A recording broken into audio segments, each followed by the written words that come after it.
The first time my dad's face appeared through a sheet of fire, I thought he was coming to save me. Instead, he saved everyone else first. I was 7 years old, strapped into the back seat of our old Chevy in Austin, Texas.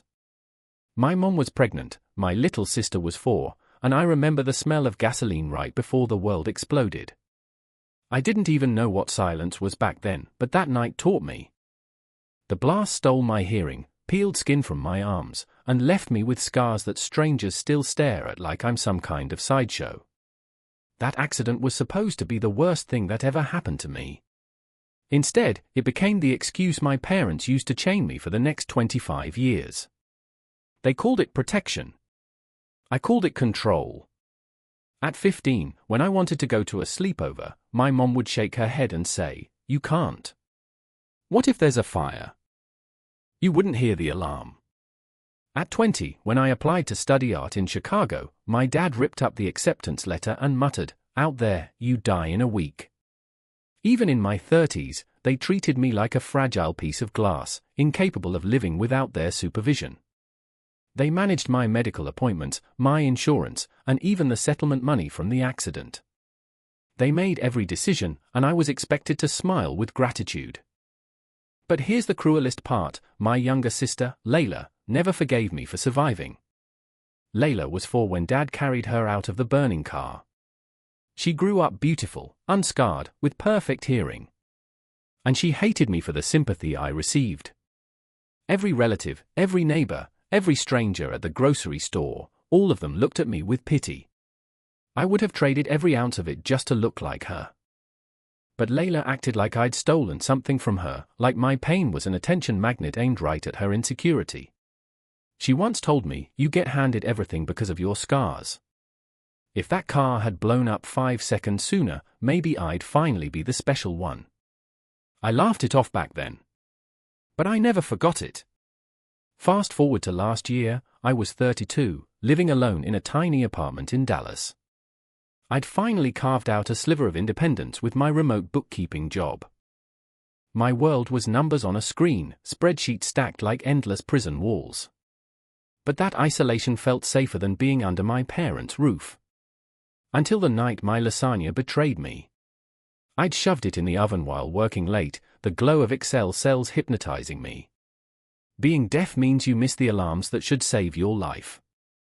No smoke detector shrieks. No sizzling warning. By the time I looked up, the kitchen was a disaster movie, flames licking the ceiling, black smoke swallowing the air. And just like that, I wasn't 32 anymore. I was 7 again. Trapped in fire. Watching my dad's face through the car window as he ran back for me too late. I froze. Completely paralyzed. My hands wouldn't text 911, wouldn't dial a neighbor. All I could do was watch the fire grow and wait for history to repeat itself. Thankfully, my neighbors weren't frozen. I barely registered the pounding on my door before someone crashed through, a firefighter in full gear.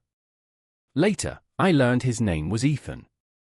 Ethan crouched low, put a steady hand on my shoulder, and gestured clearly for me to follow.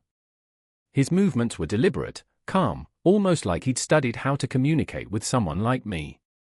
Even with the smoke thick around us, I trusted him. The next thing I remember is cold air hitting my lungs outside. Neighbors shouting, my building manager screaming about eviction, Layla storming up with that familiar mix of annoyance and false concern. But what I remember most was Ethan, standing in front of me, shielding me from everyone's fury like a human wall. And when the hospital failed to bring in an interpreter, he forced them to. He stayed by my side long after his shift should have ended. When Layla arrived, she didn't ask if I was okay. She didn't ask if I was scared. She just signed one word, over and over, fire. Again. Fire. Like I had lit the match on purpose. And maybe this is the cruelest irony, because that night, while my kitchen smoldered to ash, the fire inside me was only beginning. I thought the accident had ruined me 25 years ago. I thought surviving was the tragedy. I was wrong. Because the real tragedy was still coming. The hospital smelled like disinfectant and burnt plastic. Every time a nurse walked past, I felt like I was under interrogation. Maybe it was because no one there knew how to talk to me, no interpreter, no effort, just mouths moving too fast to read. I sat alone, my hands trembling so badly I couldn't even type on my phone. Then Ethan appeared again. He wasn't in uniform this time, just a grey t-shirt and jeans, holding a sandwich wrapped in foil. He set it down in front of me like it was the most normal thing in the world. For a second, I wanted to cry. Not because of the sandwich, but because it was the first time in years someone had looked at me like I was human instead of fragile glass. Then Layla arrived. She breezed into the room like she owned it, her perfect hair bouncing, her perfect voice drawing attention from every nurse. She signed slowly, dramatically, like I was a toddler. "You can't stay with me. Fire hazard." I stared at her, speechless. My apartment was gone, my parents weren't answering, and my little sister, the one who used to climb into my hospital bed after the accident, had just told me I wasn't even allowed on her couch. Ethan noticed. He didn't intervene, didn't start a fight, just gave me this look that said, "You don't deserve this." And then he slipped me a folded piece of paper. His number. "Text me if you need anything," he mouthed before walking away. For the next 3 days, I sat in a cheap motel that smelled like mildew, curtains drawn, too terrified to even go downstairs for the vending machine. My parents finally texted back, "We can't take care of you right now. Too much stress." I wanted to throw the phone across the room. I don't need to be taken care of. I need a family. I need a couch. I need someone who doesn't look at me like a problem. On the 4th day, I broke. I texted Ethan. That's when the care packages started. A grocery bag at the front desk with fruit, real sandwiches, Gatorade. A note in messy handwriting, "Hotel vending machines are depressing. Eat this instead." Another package 2 nights later, "Thought you might need toothpaste and something better than motel soap." I didn't realize how starved I was, not just for food, but for someone actually thinking about me. Then the packages stopped. At first, I thought, of course. He figured it out. Too much work for a scarred deaf girl. I sent a text anyway, "Are you okay?" No answer. I called the firehouse, and that's when my stomach dropped. He was in the ICU. A warehouse fire. Roof collapse. The same kind of blaze that had destroyed me 25 years earlier. I didn't even think. I just started going to the hospital every day. I brought my own care packages this time, little things he might need when he woke up. Deodorant. Clean socks. A notebook and pen.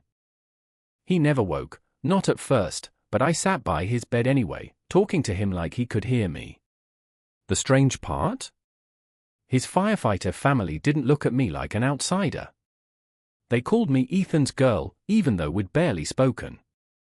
They welcomed me into their circle like I belonged there more than I ever had with my own blood.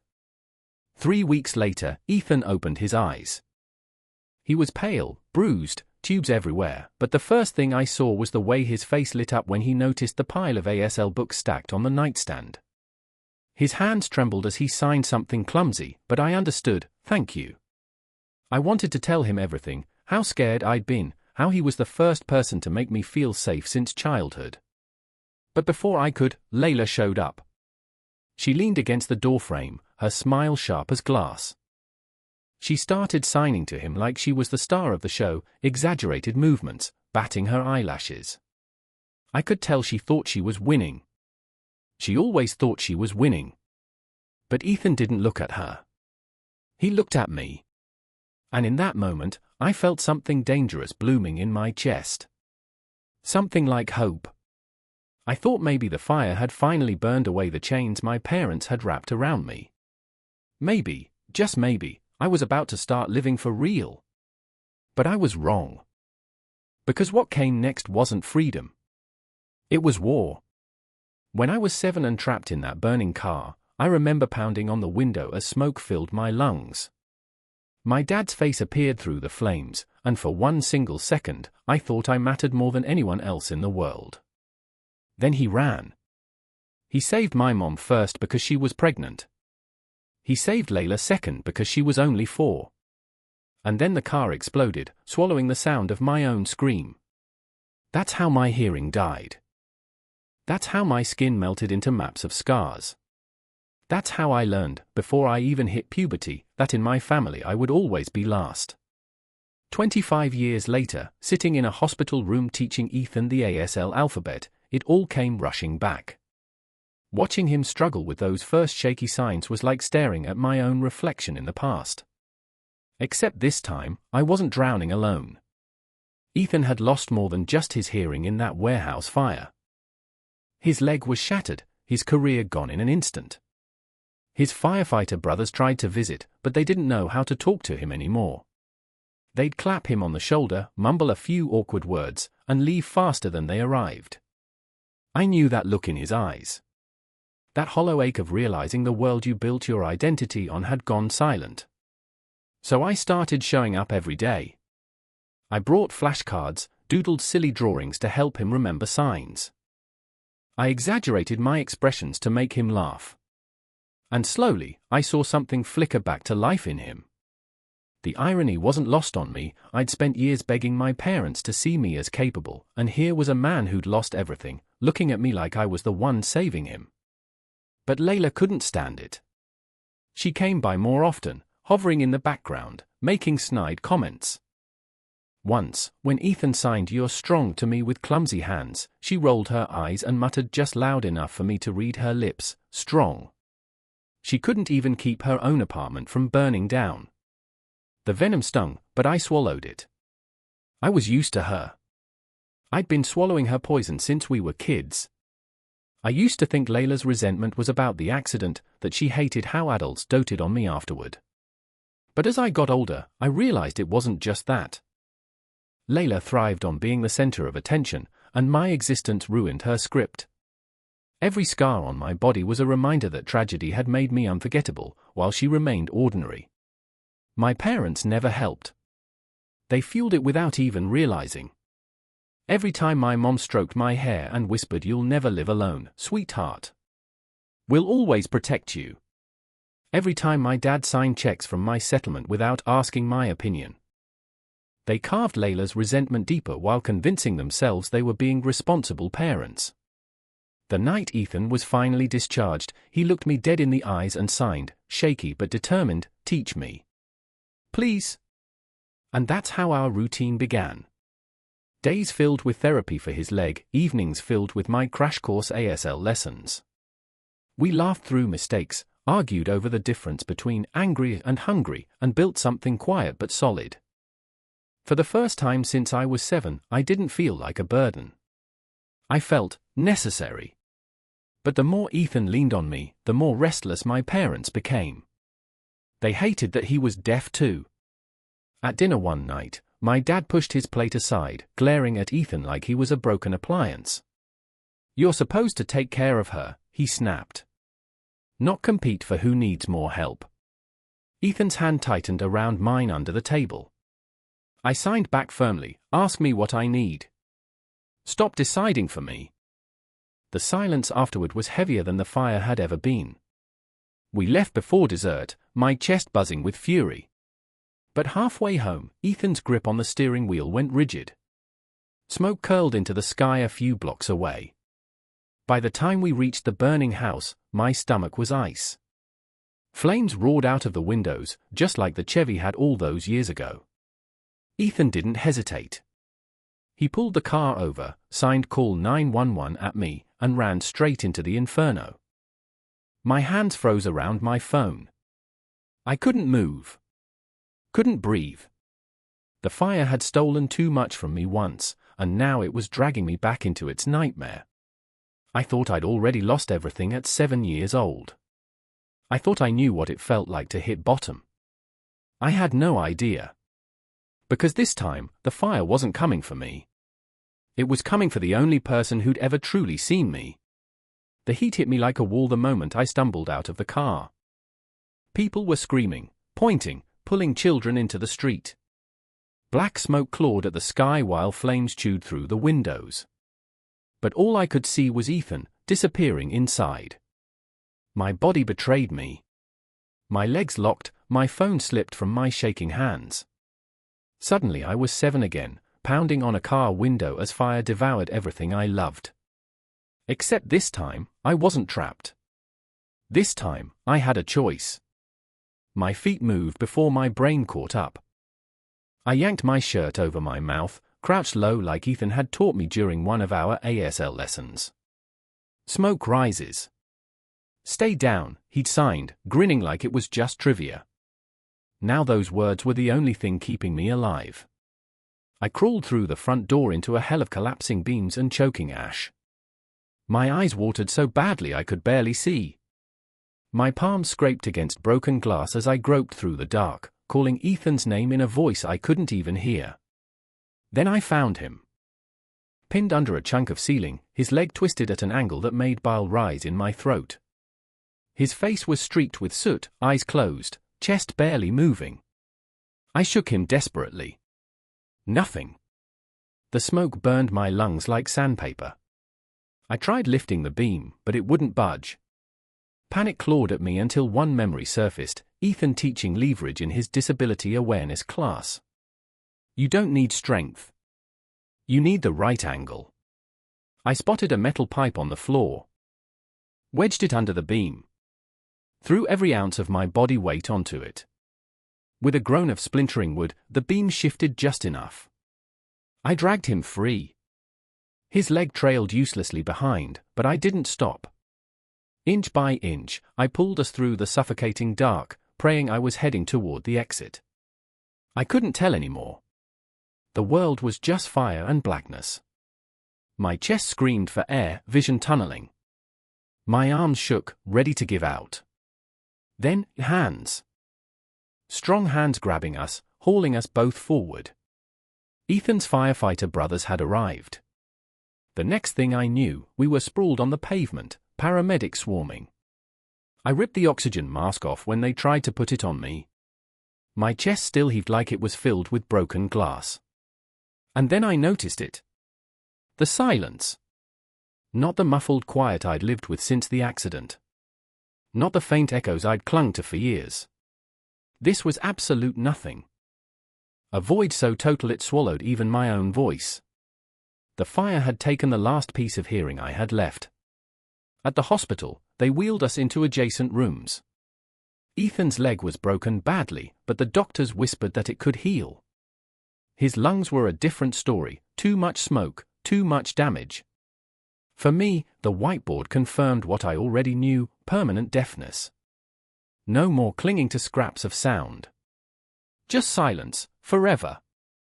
I sat by Ethan's bed for 3 nights straight, sleepless, replaying everything in my head. The fire.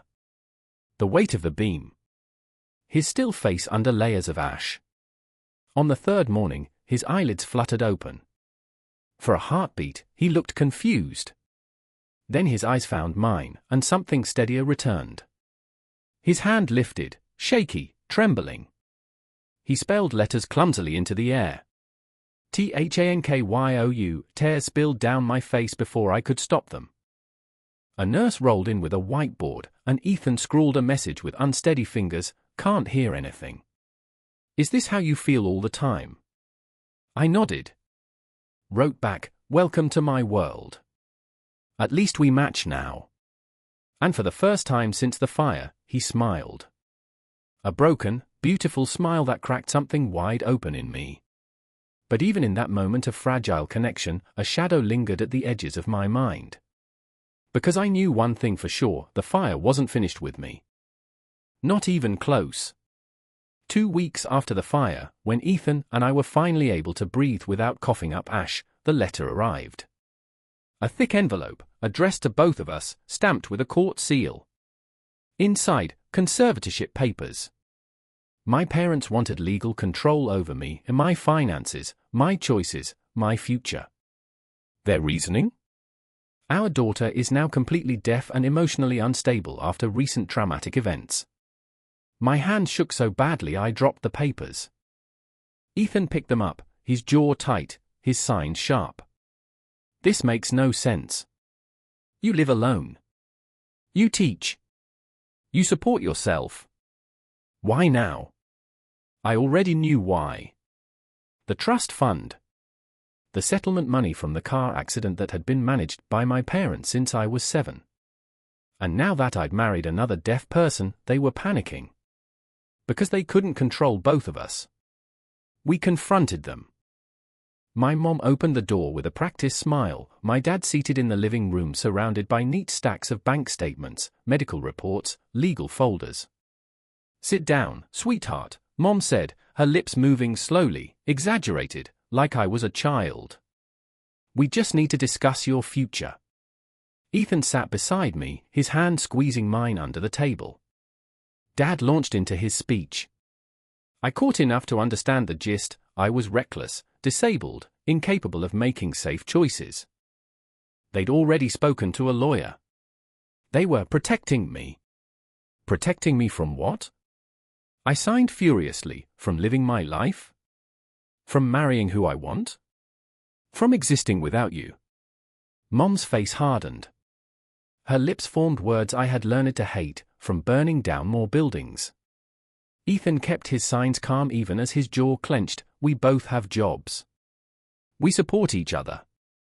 We don't need your control. But they weren't listening. Over the next week, the attacks escalated. Anonymous complaints to my school questioning whether a deaf teacher could supervise children. Reports filed with our landlord about fire hazards. Ethan's disability benefit suddenly under review. They weren't just trying to control me. They were trying to destroy us. Then my sister, Layla, showed up. She stood in our doorway, her face pale, her signs trembling. "I need to tell you something. Mom and Dad, they've been planning this since before your apartment fire. They've been siphoning money from your trust for years. The conservatorship is their way of covering it up." My stomach dropped. Ethan asked carefully, "And you? Did you know?" Her hands faltered. "I knew at the wedding. That's why I apologized. I couldn't keep being part of it. They want me to testify that you're unstable. That you always have been. But I won't. Not anymore." That night, Ethan and I stopped playing defense. We gathered everything: Layla's testimony, my teaching credentials, Ethan's firefighter commendations, our emergency protocols at home. Aisha, no, Layla, this version, secretly recorded Mom and Dad admitting they'd borrowed from my trust. We built a case. Not just against their conservatorship, but against their lies. The day of the hearing, I walked into that courtroom with Ethan at my side and Layla behind me. My parents sat at the opposite table, their lawyer polished and confident. For the first time in my life, I wasn't afraid of them. When the judge asked for evidence, we presented everything: forged signatures, missing funds, audio of my parents conspiring. My school principal testified on my behalf. Ethan's captain vouched for our consulting work. When it was my turn, I signed slowly, deliberately, making sure the interpreter conveyed every word. I have lived independently for 10 years. I pay my bills. I teach children. I saved my husband's life in a burning house. My parents don't want to protect me. They want to control me. They want my money. And I will not let them. The courtroom went silent. The judge ruled in our favor. Full dismissal of the conservatorship. A 5-year restraining order against my parents. And an order for restitution of every cent they'd stolen. When the gavel fell, my father's shoulders collapsed like a deflated balloon. My mother covered her face and sobbed. But I didn't feel triumphant. I just felt free. That night, Ethan and I sat on our tiny balcony, watching the city lights flicker like cautious stars. His leg was still healing, my lungs still scarred, but we had our freedom. We had each other. I signed to him, hand steady for the first time in months. We survived fire. We survived family. We survived everything they tried to take from us. He smiled, his hand spelling the words back, together. And for the first time since I was 7 years old, I believed it. The fire hadn't destroyed me. It had forged me.